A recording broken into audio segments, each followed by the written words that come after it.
Hello friend, NK quality trainer से मैं हूं नासिर खान, आपका स्वागत करता हूं। आज का टॉपिक है प्रोसेस ऑडिट। प्रोसेस ऑडिट एक बहुत ही इम्पोर्टेंट एक्टिविटी है।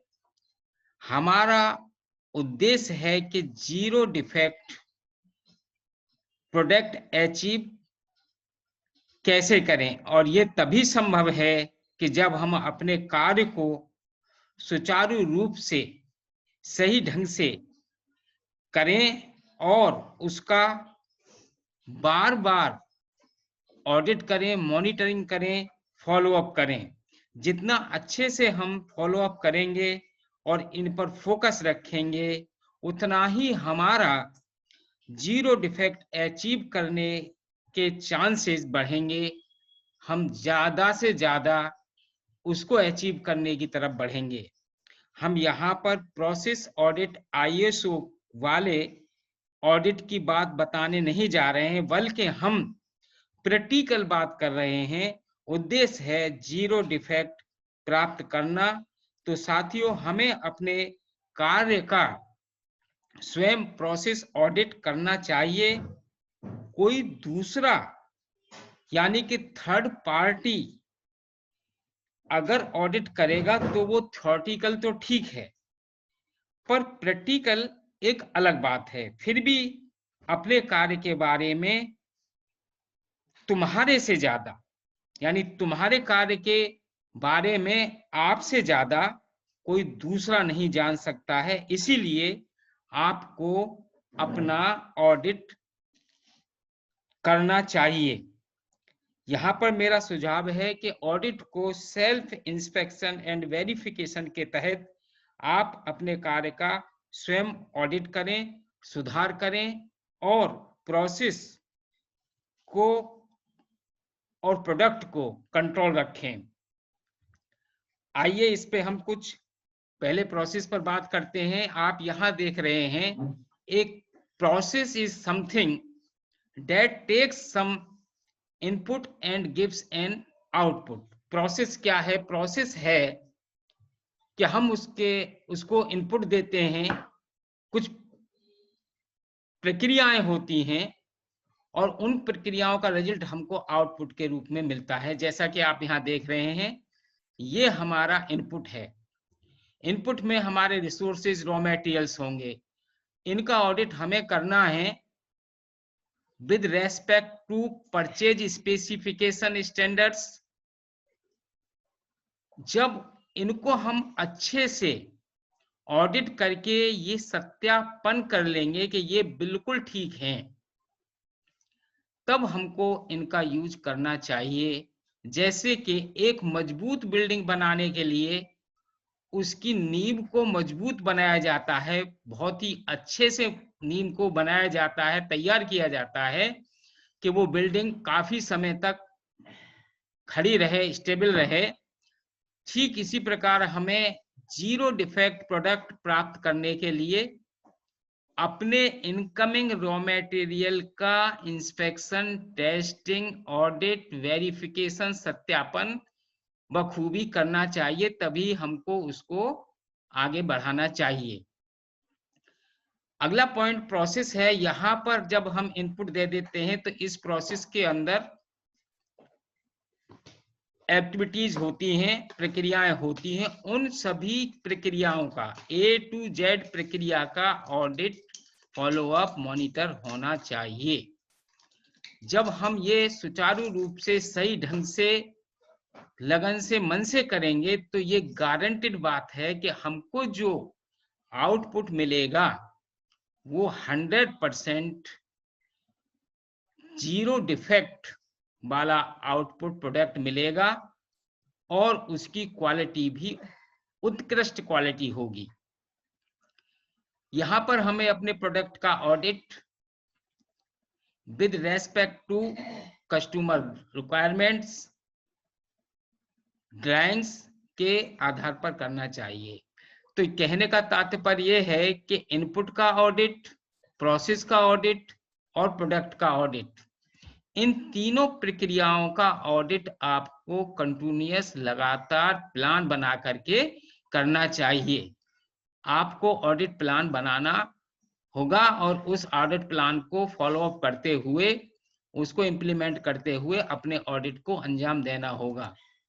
यहाँ पर आप देख रहे हैं कि ये है process audit schedule for the month और ईयर। आप इकट्ठा भी एक साथ बना सकते हैं एक साल के लिए, और महीने का भी बना सकते हैं।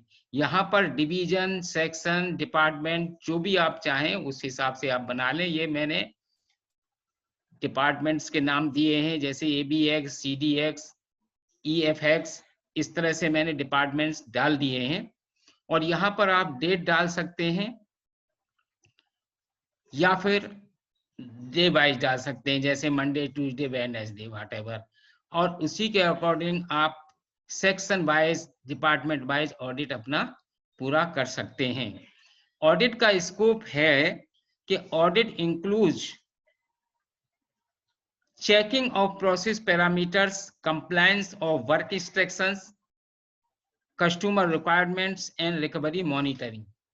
इस ऑडिट के अंदर हम प्रोडक्ट, प्रोसेस और इनकमिंग रॉ मटेरियल की ही चर्चा कर रहे हैं, और इन्हीं का ही सुचारू रूप से हमें ऑडिट करना है, जिससे कि हमारी कोई कस्टमर कंप्लेंट भी ना बने और जीरो डिफेक्ट हमारा प्रोडक्ट हमें अचीव हो जाए और उत्कृष्ट क्वालिटी का हमें उत्पाद मिले।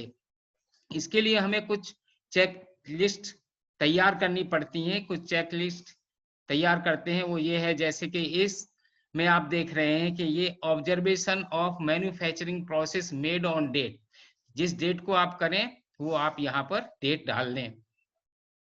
ये प्रोसेस के क्रिटिकल प्रोसेस हैं, इसमें क्या प्रॉब्लम आपने ऑब्जर्व की और उस प्रॉब्लम से हमारे प्रोडक्ट पर क्या इफेक्ट पड़ेगा, इसके प्रोबेबल काज क्या हो सकते हैं और उनके अगेंस्ट एक्शन हमें क्या लेने चाहिए, और साथ ही साथ एक्शन किसके द्वारा लिए जाएं, कौन उसके लिए रेस्पॉन्सिबल है, ये चीज हमको इस सीट में दर्शा करके आगे बढ़ानी चाहिए। नेक्स्ट सीट है, हमको product recovery rejection follow up करना है, उसको देखना है। उसमें आप ये देख सकते हैं कि ये देखिए इस सीट के अंदर डेट है, ये आइटम है, इसमें नंबर ऑफ इंस्पेक्शन कितने हमने किए, नंबर ऑफ एक्सेप्टेड कितने नंबर हुए, नंबर रिजेक्शन कितने हुए और रिकवरी कितने % आई। साथ ही साथ साथियों मेजर डिफेक्ट जो रहे, जिनकी परसेंटेज ज्यादा थी, वो आपको यहाँ पर शो करना पड़ेगा। मैंने डिफेक्ट्स के रूप में ABCDEFG डाल दिया है, लेकिन आप इसको अपने डिफेक्ट से डिस्क्राइब कर सकते हैं, बता सकते हैं। अगली चेकलिस्ट है, जब हम ये कर लेंगे तो आपको एक हाईलाइट सीट बनानी होगी। वो वीकली भी हो सकती है, मंथली भी हो सकती है, जिससे कि मीटिंग में आपको ये बताने में आसानी रहे कि हमने कौन कौन से क्रिटिकल पैरामीटर्स को कैच किया है और क्या प्रॉब्लम थी। तो इसमें जैसे क्रिटिकल चेक पॉइंट्स क्या क्या थे आपने जो मेजर किए, साथ ही साथ उनका स्पेसिफिकेशन क्या था, ऑब्जर्वेशन वैल्यू क्या थी, किस डेट को आपने ऑब्जर्व किए, और प्रीवियस डेट में अगर कोई प्रॉब्लम थी इन पैरामीटर्स में तो क्या प्रॉब्लम थी, और उनको आपने किसको इन्फॉर्म किया, जो प्रॉब्लम आपने ऑब्जर्व की उसको किसको इन्फॉर्मेशन दी, और प्रॉब्लम क्लियर कब हुई, यानी प्रॉब्लम रिजॉल्व कब हुई, एक्शन क्या लिया गया, और फाइनली स्टेटस क्या था उस प्रॉब्लम का। और रिमार्क है तो वहां आप अपनी टिप्पणी भी दे सकते हैं। साथियों इस तरह से आप अपना ऑडिट को अंजाम देंगे। आगे है कि बहुत से ऑब्जर्वेशंस ऐसे हो सकते हैं कि जो बार बार रिपीट होंगे, ऐसे डेविएशंस आपके सीट में आ सकते हैं कि जो बार बार रिपीट होंगे, तो उनकी भी एक चेकलिस्ट आपको एक रिपोर्ट बनानी होगी। जैसे ये ऑब्जर्वेशन है, ये 1 2 3 4 5 6 7 मैंने इस तरह का जो डाले हैं, इनको आप यहाँ पर नोट करेंगे और उनकी प्रोबेबल रूट काज क्या हो सकते हैं कि वो क्यों बार बार रिपीट हो रहे हैं, फिर आपको अपना एक सजेशन भी यहाँ डालना होगा कि इस प्रॉब्लम को हम किस तरह से दूर कर सकते हैं और उस पर हम क्या करेक्टिव एक्शन लें, ये चीज आपको यहाँ पर देनी पड़ेगी। साथ ही साथ उसमें रेस्पॉन्सिबिलिटी किसको दी जा रही है, कौन उसको इम्प्लीमेंट करेगा करेक्टिव एक्शन को, और अगर रिमार्क है तो आप रिमार्क कर सकते हैं। तो इस तरह से हमको अपने वर्क को प्रोसेस ऑडिट करना चाहिए। How can make zero defect products through problem solving tools and techniques, कि इस सेशन में साथियों अभी तक हमने ओवरव्यू के warm up A to Z finger tips monitoring and follow up में डिस्कशन कर रहे हैं, जिसमें हमने अभी तक पहले 8 पॉइंट्स को डिस्कस कर लिया है। शेष बचे हुए पॉइंट्स को हम डिस्कस आगे के वीडियोस में करते रहेंगे। बने रहिए एनके क्वालिटी चैनल के साथ और अपना रखिए ख्याल। आप अपने क्वेश्चंस, आप अपने सजेशंस हमें भेज सकते हैं, हम उनका आंसर करेंगे। आप कमेंट बॉक्स में अपना लाइक, शेयर, कमेंट, सब्सक्राइब कर सकते हैं। अपना रखिए ख्याल। Thank you so much for watching the video. आप अगले वीडियो के लिए आप देखिएगा कि मैं अगला पॉइंट जो लेकर के आने वाला हूं बहुत ही इंटरेस्टिंग है। आप अपना ध्यान रखिएगा। Thank you so much. Good night. Thank you for watching the